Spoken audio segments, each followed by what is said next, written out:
دستنامه آویزونی؟ آره. الان اون پایینی؟ آره. خب پس برو.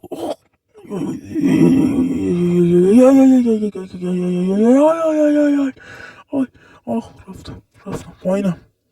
خب اون سه تا لباس قرمز رو نگاه یه جوری ازشون که نفهمه، یه جوری باید خودتو بذاری اون بر. این که کاری نه. بیا این بر. نجاتش بده برو داشتنی برو هلیکوپتر دارم میکشم.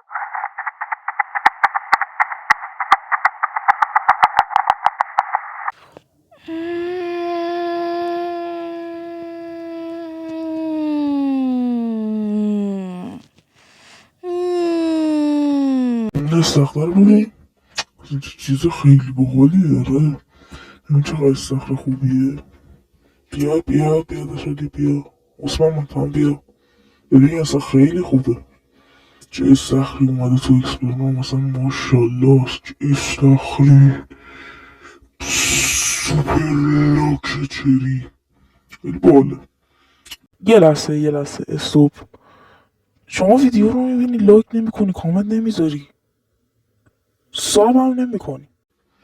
یه معما پیدا کردم. یه معما. بیا اینجا یه معما. کو معما رو ببینم جایزش چیه؟ جایزش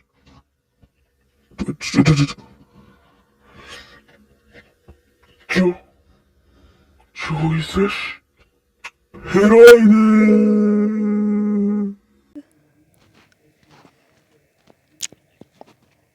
اولین تفنگ ساخت بشریت رو شما داری مشاهده میکنی. خب من قراره با این بریم دزدی. دزدی؟ چه دزدی؟ دزدی سوپرمارکتی بزنیم برگردیم. حال میده. آره حال میده. خیلی هم حال میده. بریم.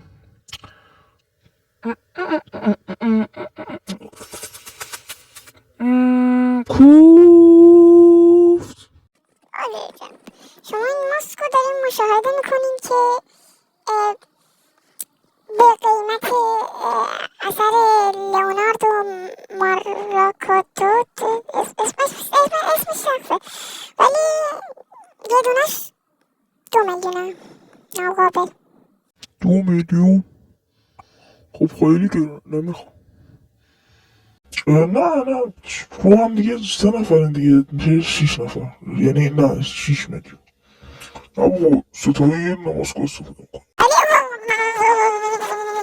چرا اینو با این تفنگ لیزریه زدی؟ والا دیگه چه باحال مردش ولی کوفت. بیا بریم. سوپری که میخوایم دزدی کنیم چیزی نیست جز این.